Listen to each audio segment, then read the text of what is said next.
Assalamualaikum warahmatullahi wabarakatuh. Baik, dalam kesempatan ini eh, saya akan mempresentasikan terkait tugas mata kuliah etika profesi.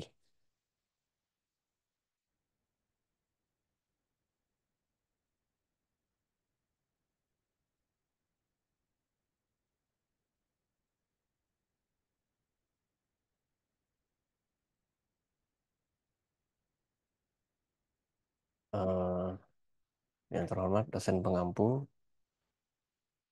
mata kuliah etika profesi, Ibu Vika, mohon izin. Dalam kesempatan ini saya telah merangkum materi sesi 9 sampai 14 terkait etika profesi. Nah, dalam rangkuman ini, etika profesi terdiri dari profesionalisme kerja di bidang umum dan IT. Kemudian organisasi profesi, cyber etik, etika bisnis dan e-commerce, haki atau hak kekayaan intelektual, dan terakhir yaitu cybercrime. Pertama-tama kita masuk dulu ke profesionalisme kerja bidang umum dan IT. Nah, pengertian profesi secara spesifik dibagi menjadi beberapa bagian, yaitu menurut kemampuannya fisik dan intelektual, kelangsungan, sementara atau terus-menerus, ruang lingkupnya, umum atau khusus, tujuannya memperoleh pendapatan atau tidak memperoleh pendapatan. Sedangkan pengertian profesi itu sendiri adalah pekerjaan tetap seseorang dalam bidang tertentu berdasarkan keahlian khusus yang dilakukan secara bertanggung jawab dengan tujuan memperoleh penghasilan. Selanjutnya, setiap profesional berpegang pada nilai moral yang luhur. Dalam melakukan tugasnya, profesional harus objektif, bebas dari rasa malu, sentimen, benci, sikap pemalas. Nah, untuk seorang profesionalisme di zaman sekarang harus mengerti tentang perkembangan teknologi masa kini dalam meningkatkan skill informatikanya, baik dengan kursus di sebuah lembaga atau kuliah lanjutan. Teknologi informasi atau disebut juga IT merupakan teknologi yang selalu berkembang baik secara revolusioner maupun yang lebih bersifat evolusioner. Nah, hal itu mengakibatkan bahwa pekerjaan di bidang teknologi informasi menjadi suatu pekerjaan di mana pelakunya harus eh, mengembangkan ilmu yang dimilikinya untuk mengikuti perkembangan teknologi informasi tersebut, meskipun seseorang sudah sampai pada tahap level ahli. Nah, untuk jenis pekerjaan di bidang IT ini, itu diantaranya sistem analis, programmer, web designer, web design, kemudian web programmer. Baik, kita bahas dulu untuk sistem analis. Nah, apa sih sistem analis ini? Sistem analis ini merupakan orang yang bertugas menganalisa sistem yang akan diimplementasikan. Mulai dari menganalisis sistem yang ada, kelebihan kekurangannya, sampai studi kelayakan dan desain sistem yang akan dikembangkan. Ada beberapa yang menganalogikan antara analis dan programmer ini seperti pekerjaan membuat baju. Jadi mendesain, kemudian eh, melakukan perancangan dan sebagainya. Kemudian kita masuk di programmer. Nah, siapa sih programmer ini? Programmer ini merupakan orang yang bertugas mengimplementasikan rancangan sistem analis, yaitu membuat program, baik itu aplikasi maupun sistem operasinya, sesuai dengan sistem yang dianalisa sebelumnya. Nah, dari pengalaman eh, saya, programmer perlu memiliki kemampuan yang spesifik di suatu teknologi atau spesialis, misalnya eh, contohnya Java, Net, atau yang lainnya. Kemudian untuk web designer merupakan orang yang melakukan kegiatan perencanaan termasuk studi kelayakan, analis, dan desain terhadap suatu pembuatan proyek. Kita lanjut. Untuk web programmer merupakan orang yang bertugas mengimplementasikan rancangan web designer, yaitu membuat program berbasis web sesuai desain yang telah dirancang sebelumnya. Nah, untuk ciri-ciri profesionalisme, yaitu memiliki kemampuan atau keterampilan dalam menggunakan peralatan yang berhubungan dengan bidang pekerjaan IT. Untuk seorang IT harus mengetahui dan mempraktekkan pengetahuan IT-nya ke dalam pekerjaannya. Yang kedua itu memiliki ilmu dan pengalaman dalam menganalisa atau suatu software atau program. Yang ketiga, bekerja di bawah disiplin kerja. Yang keempat, mampu melakukan pendekatan disipliner. Yang kelima, mampu bekerja sama. Dan yang keenam, ciri-ciri profesionalisme ini yaitu cepat tanggap terhadap masalah klien. Nah, untuk kode etik, setiap bidang profesi memiliki aturan atau hukum-hukum yang mengatur bagaimana seseorang eh, profesional dalam berpikir dan bertindak. Seseorang yang melakukan kesalahan, kode etik dinyatakan melakukan malpraktek dan bisa mendapatkan sanksi sesuai dengan peraturan yang diberikan. Nah, sanksi yang didapat bisa berupa teguran, sebutan tidak profesionalisme, dipecat, bahkan yang paling buruk mendapatkan hukuman pidana. Nah, selanjutnya kita akan membahas terkait organisasi profesi. Organisasi profesi yaitu adalah suatu organisasi yang mengatur dan melakukan standarisasi kualitas, menetapkan prinsip-prinsip eh, profesionalisme, dan menciptakan kepercayaan atas hasil kerja profesi di masyarakat. Dan untuk proses profesional eh, itu dengan munculnya asosiasi informal, kemudian identifikasi dan adopsi terhadap ilmu pengetahuan tertentu. Eh, Selanjutnya itu menjadi praktisi akan terorganisasi secara formal pada suatu lembaga. Nah, lembaga-lembaga ini di Indonesia diantaranya itu IDI, Ikatan Dokter Indonesia, IAI, Ikatan Akuntansi Indonesia, PII, Persatuan Insinyur Indonesia, ISFI, Ikatan Sarjana Farmasi Indonesia, dan sebenarnya banyak lagi untuk praktisi yang terorganisasi secara formal pada suatu lembaga. Misalkan seperti kalau di eh, cabang olahraga itu ada PBSI, kemudian eh, ada berapa banyak ada bermacam-macam sebenarnya untuk ini. Mungkin itu saja dulu. Kemudian fungsi pokok organisasi. Nah, organisasi ini memiliki fungsi pokok yang pertama mengatur keanggotaan organisasi dengan menentukan kebijakan tentang keanggotaan, struktur organisasi serta syarat-syarat keanggotaan sebuah profesi. Kemudian yang kedua, membantu anggota untuk dapat terus memperbaharui pengetahuannya sesuai perkembangan teknologi dengan menjembatani antara perkembangan yang terjadi di masyarakat dengan para pelaku profesi yang menjadi anggotanya. Nah, selanjutnya yaitu cyber etik.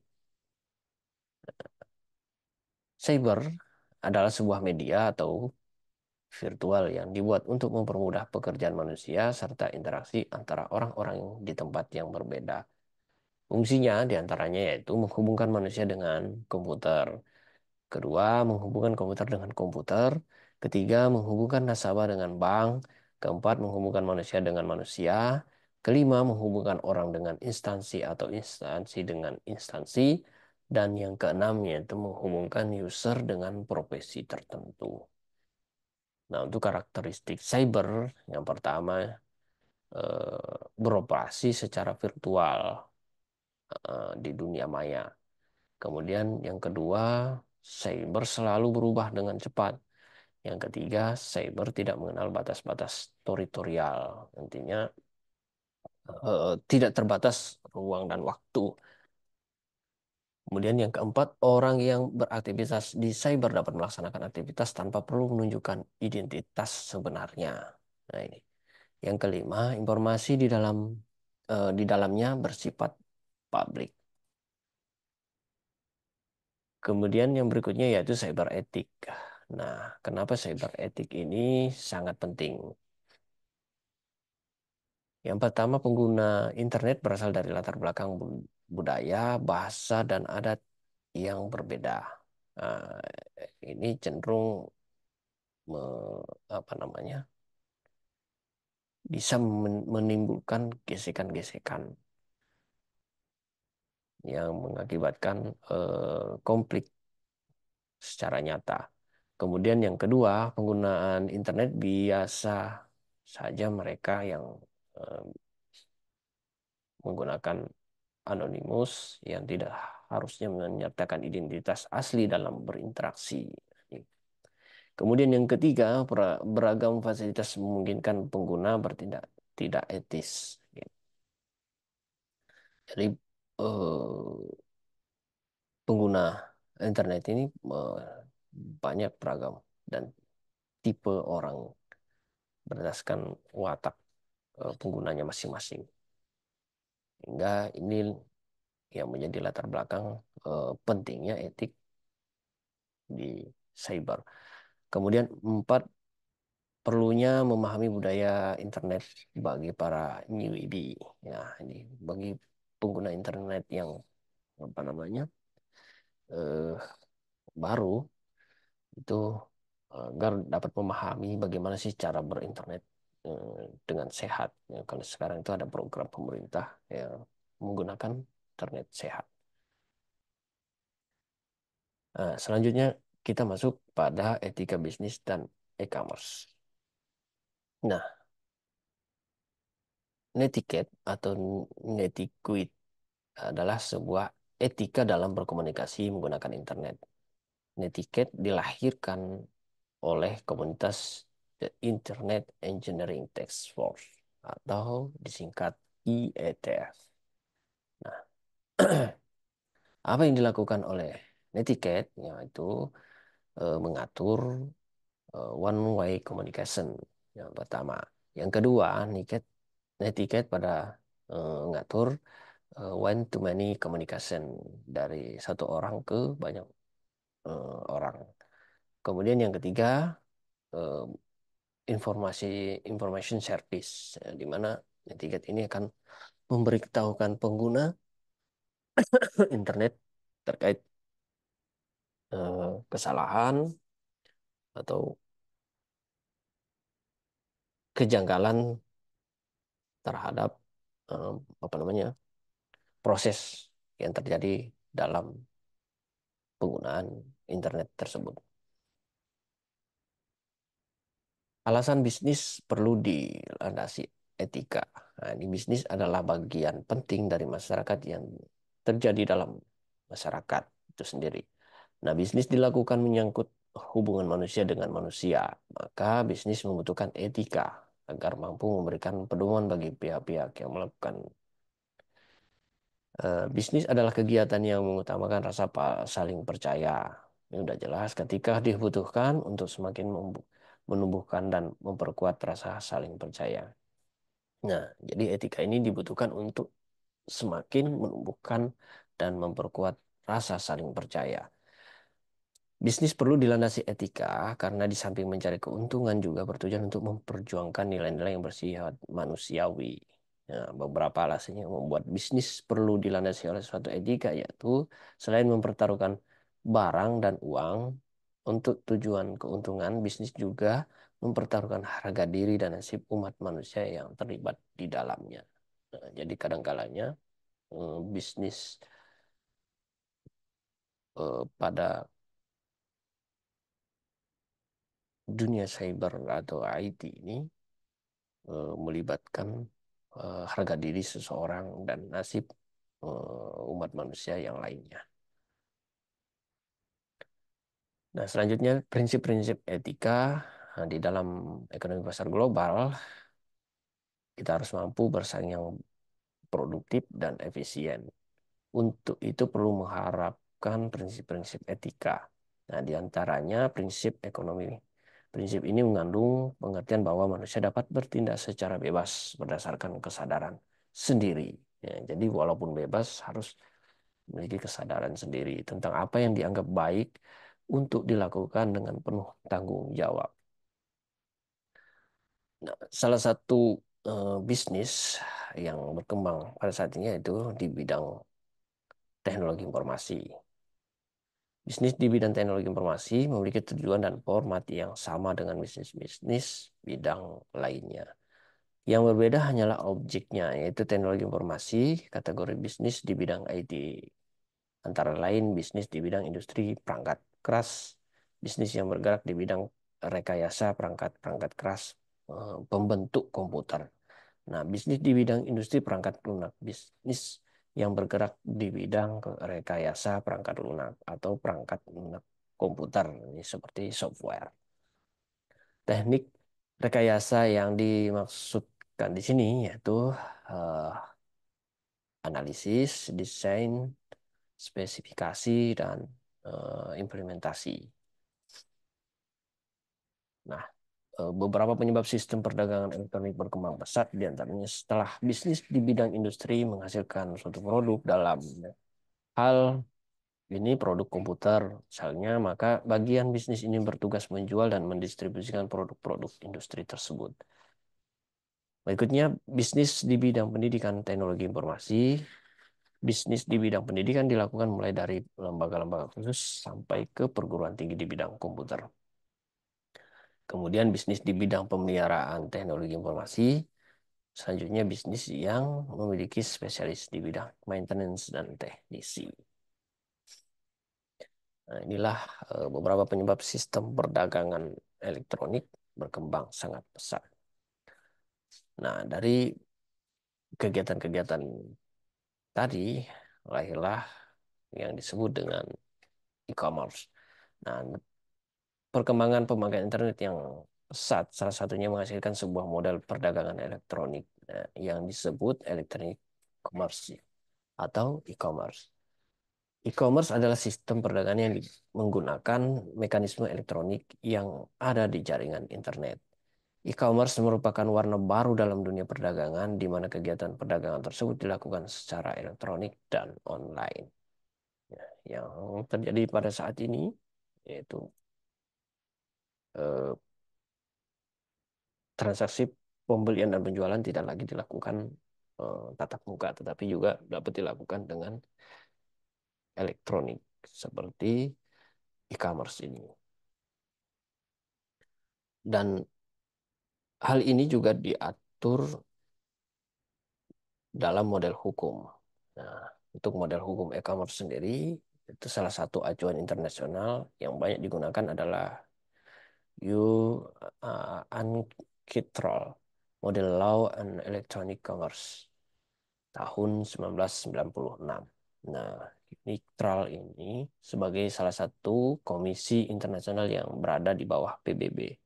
Beberapa poin penting dalam UNITRAL adalah menyatakan bahwa suatu informasi mempunyai implikasi hukum.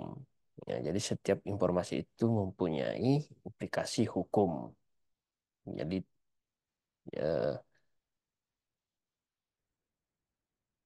baik itu validitas dan dapat dijalankan meskipun bentuknya berupa data message atau pesan. Nah, terus selanjutnya yaitu kita akan mengupas tentang haki atau hak kekayaan intelektual. Nah, HKI adalah hak kekayaan intelektual. Adapun kekayaan intelektual merupakan kekayaan atas segala hasil produksi kecerdasan, daya pikir seperti teknologi, pengetahuan seni sastra, gubahan lagu, karya tulis, karikatur, dan lain-lain yang berguna untuk manusia. Nah, hak kekayaan intelektual ini eh, eh, apa namanya telah diakui oleh negara menjadi salah satu kekayaan negara berdasarkan pidato Presiden tahun 2024 yang lalu. Kemudian objek yang diatur dalam HKI adalah karya-karya yang timbul atau lahir karena kemampuan intelektual manusia. Nah, untuk ruang lingkup HKI, yang pertama itu hak cipta atau copyright, di mana hak cipta ini dilindungi oleh undang-undang yang telah ditetapkan oleh pemerintah. Kemudian yang kedua, hak kekayaan industri. Nah, industrial property right yang mencakup seperti paten, hak paten, ya, kemudian merek atau trademark, desain industri atau industrial design, rahasia dagang atau trade secret. Untuk subjek hak cipta atau penciptaan, seseorang atau beberapa orang secara bersama-sama yang atas inspirasinya lahir suatu ciptaan. Nah, berdasarkan kemampuan pikiran, imajinasi, kecekatan, keterampilan, atau keahlian yang dituangkan dalam bentuk yang khas dan bersifat pribadi. Nah, ini adalah subjek yang dilindungi. Kemudian pemegang hak cipta atau pencipta sebagai pemilik hak cipta atau orang lain yang menerima lebih lanjut hak dari orang tersebut di atas. Nah, itu adalah tadi beberapa subjek hak cipta atau pencipta. Nah, untuk objeknya yaitu hasil setiap karya pencipta dalam bentuk yang khas dan menunjukkan keasliannya dalam lapangan ilmu pengetahuan, seni, dan sastra. Ciptaan yang dilindungi adalah ciptaan dalam bidang ilmu pengetahuan, seni, dan sastra. Nah, ini untuk objeknya. Dan terakhir yaitu cybercrime. Nah, apa sih cybercrime ini? Nah, cybercrime ini adalah kriminalitas cyber atau kriminalitas di internet yang merupakan tindak pidana kriminal yang dilakukan pada teknologi internet. Ya. Bagi yang menyerang fasilitas umum di dalam cyberspace ataupun kepemilikan pribadi. Nah, cybercrime merupakan perkembangan lebih lanjut dari kejahatan atau tindak pidana yang dilakukan dengan memanfaatkan teknologi komputer. Ya, jadi tidak hanya di dunia nyata, tetapi di dunia cyber pun juga ada tindak kejahatan. Nah, kejahatan yang terjadi di internet ini terdiri dari berbagai macam jenis dan cara yang biasa terjadi. Nah, menurut motifnya, kejahatan di internet ini dibagi menjadi dua motif, yaitu kejahatan yang dilakukan untuk keuntungan pribadi atau golongan tertentu. Nah, sekilas memang tidak apa tidak terlihat dampaknya, tetapi sebenarnya dampak kerugian secara ekonomi dan politik ini sangat eh, jelas sekali jika di apa namanya diperdalam terkait kejahatan cyber ini, di mana setiap orang yang berhasil atau meretas akun-akun yang dianggap sangat krusial seperti akun pribadi seseorang itu dapat digunakan untuk eh, apa namanya mencuri sistem keuangan yang dimiliki orang tersebut atau dapat merusak sistem politikal yang ada dari milik sebuah lembaga politik gitu. Nah, kejahatan komputer juga dapat ditinjau dalam ruang lingkup sebagai berikut. Nah, pertama, komputer sebagai instrumen untuk melakukan kejahatan tradisional. Kedua, komputer dan perangkatnya sebagai objek penyalahgunaan, di mana data-data di dalam komputer yang menjadi objek kejahatan dapat saja diubah. Nah, ini. Selain diubah juga dapat dimodifikasi, dihapus atau dipublikasi secara tidak sah. Nah, jadi ada data-data pribadi atau data-data rahasia dari sebuah lembaga yang sebenarnya tidak boleh ditampilkan ke publik, nah, itu ditampilkan secara tidak sah. Menurut Bernstein, eh, beliau menambahkan ada beberapa keadaan di internet yang dapat terjadi sehubungan lemahnya sistem keamanan antara lain. Password seorang dicuri atau ketika hubungan ke sistem jaringan dan ditiru atau digunakan oleh si pencuri. Nah, nah, selain itu ada tindakan yang menyangkut masalah keamanan dalam berhubungan lingkup hukum. Hak cipta dan paten dilanggar dengan melakukan peniruan dan atau tidak membayar royalti. Ya, jadi setiap hak cipta itu uh, dilindungi dan pengguna harus membayar royalti. Terjadi pelanggaran terhadap ketentuan penggunaan teknologi tertentu, dokumen rahasia disiarkan melalui mailing atau list atau bulletin boards. Pegawai yang menggunakan internet untuk tindakan asusila seperti pornografi. Nah, kemudian to force data communication atau penyia-nyiaan data komputer, software privasi yaitu pembajakan perangkat lunak terhadap hak cipta yang dilindungi HKI. Nah, untuk kelompok kedua beranggapan bahwa tidak ada kekosongan hukum. Oleh karenanya, meski belum ada undang-undang yang secara khusus mengatur masalah cybercrime, namun demikian para penegak hukum dapat menggunakan ketentuan hukum yang sudah ada, seperti Undang-Undang ITE yang sekarang sudah berjalan. Dalam ruang cyber, pelaku pelanggaran seringkali menjadi sulit dijerat karena hukum dan pengadilan Indonesia belum memiliki yurisdiksi terhadap pelaku dan perbuatan hukum yang terjadi. Mengingat pelanggaran hukum bersifat transnasional, tetapi akibatnya justru memiliki implikasi hukum di Indonesia. Ya. Nah, berdasarkan karakteristik khusus yang terdapat dalam ruang cyber, maka dapat dikemukakan beberapa teori sebagai berikut. Pertama, the theory of uploader and the downloader. Berdasarkan teori ini, sesuatu suatu negara dapat melarang dan dalam wilayahnya kegiatan uploading dan downloading yang diperkirakan dapat bertentangan dengan kepentingannya. Nah, yang kedua adalah teori the law of the server. Pendekatan ini memperlakukan server di mana web page secara fisik berlokasi, yaitu di mana mereka dicatat sebagai data elektronik. Ketiga, the theory of international space. Ruang cyber dianggap sebagai the fourth phase. Oke, demikian presentasi eh, materi rangkuman sesi 9 dan 14 terkait mata kuliah etika profesi.